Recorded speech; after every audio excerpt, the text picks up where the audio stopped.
안녕하십니까, 문틀란TV입니다. 청와대의 기획사정 관련한 수사가 본격화됐습니다. 기획사정 의혹 사건은 불법 출금 사건 못지않게 혹은 그보다 더 죄질이 나쁜 사건입니다. 권력이 개입해 반대 진영을 타깃으로 탄압을 벌이는 것은 더러운 정치 공작입니다.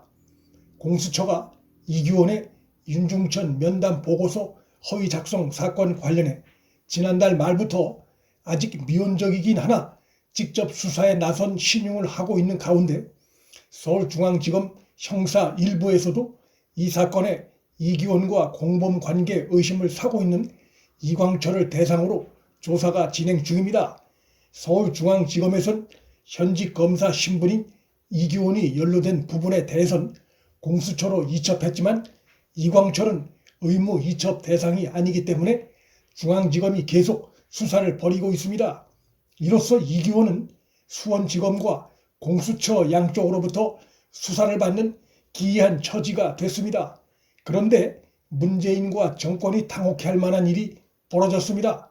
기소가 됐음에도 뻔뻔하게 중앙지검장에 눌러앉아 있다는 검찰 안팎의 거센 비판에 직면한 이송인이 수사지휘 회피를 함으로써 중앙지검 형사 1부의 기획사정 수사는 속도를 내게 됐습니다.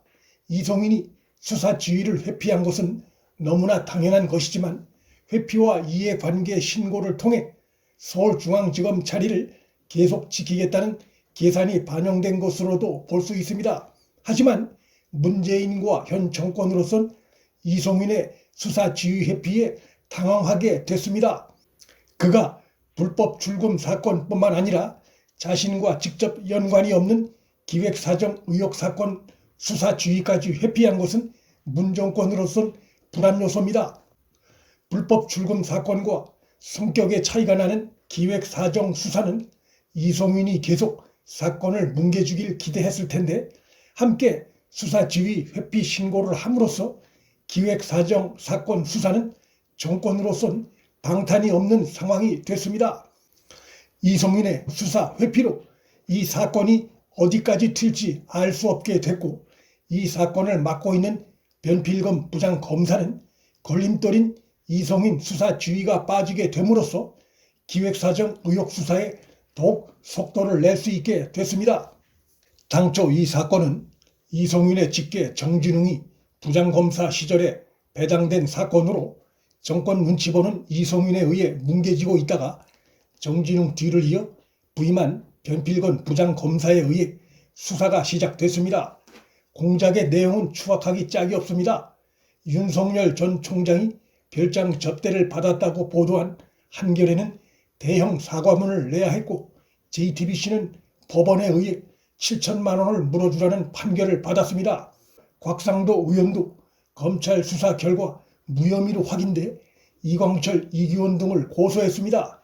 현 정권 세력들이 문재인 가족 비리 의혹을 캐고 있는 곽상도 의원을 음해하고 또 검찰 내 윤석열 등을 노려 공작을 벌였다가 거꾸로 무고가 드러나 기획사정 의혹으로 수사받게 된 상황입니다. 수사의 핵심은 이 같은 황당무계한 허위 보고서 작성에 권력의 어느 선까지 개입했느냐, 즉 이광철, 이규원 둘만의 공작이냐 아니면 이광철 윗선에 지시가 개입됐느냐이고 또 하나는 언론 유출에 이규원의 단독 범행인가 아니면 권력의 개입이 있었는가입니다. 서울중앙지검 변필건 수사팀은 그간의 조사에서 이미 이규원이 허위 보고서 언론 유출에 연루된 사실을 다양한 경로 조사로 파악한 상태입니다. 수사팀은 최근 JTBC의 A 기자를 피의자 신분으로 불러 조사해서 이규원이 보도 과정에 직접 개입했다고 볼 단서를 포착했습니다. 이규원의 휴대전화 통신 기록과 관련자 진술을 통해 JTBC 기자가 당시 이규원으로부터 윤중천 면담 보고서 실물을 전달받은 단서를 확보했습니다. 평검사 신분이었던 이규원이 현직 검찰총장을 의미하는 황당한 허위 보고서 내용을 청와대 행정관 신분이었던 이광철과 단 둘이서 합작해 조작하고 언론에까지 유출하는 행동을 벌였다고 보기 어렵습니다. 윤중천 보고서는 대검찰청 캐비넷에 비공개로 보관 중이었는데 이것이 언론사들의 실물 그대로 유출된 것으로 보아 음습한 정치 공작 냄새가 물씬 풍깁니다. 청와대 행정관과 평검사 둘이서 이런 무모한 짓을 하기 쉽지 않다는 점에서 허위사실 폭로로 이득을 얻을 현 정권 내의 세력과 윤 전 총장을 몰아내려 하는 검찰 내 친정권 검찰 세력이 배후에서 작용했을 가능성이 큽니다. 청와대 이광철 윗선 존재를 강력히 보여주는 당시 일련의 정황이 있습니다.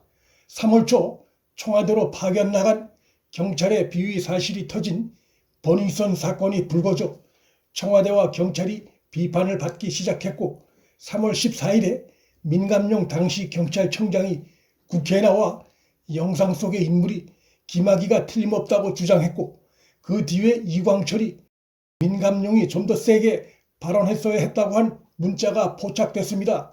그로부터 나흘 후에 문재인이 청와대에서 김학의 사건, 장자연 사건 등에 대한 철저한 조사를 지시했습니다.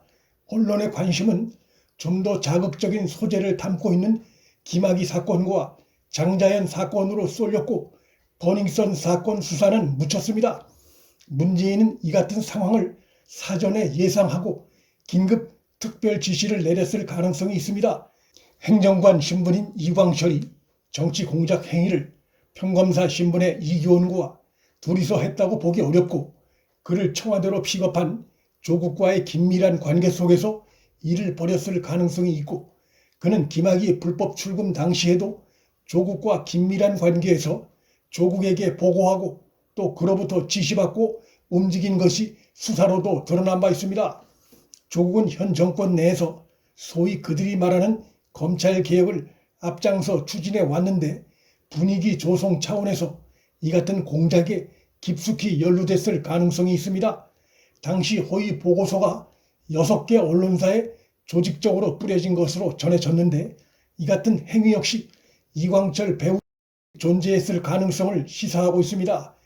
유재수 감찰 무마 사건 외에 김학의 불법 출금과 관련 수사 중단 외압 사건 그리고 허위 보고서 작성과 언론사 배포 공작 사건 등의 조국의 이름이 다시 등장하고 있습니다.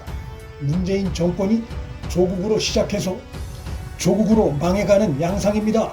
문틀란TV 여기서 마칩니다. 구독과 좋아요 알림 설정은 방송 제작에 큰 힘이 됩니다. 시청해 주셔서 감사합니다.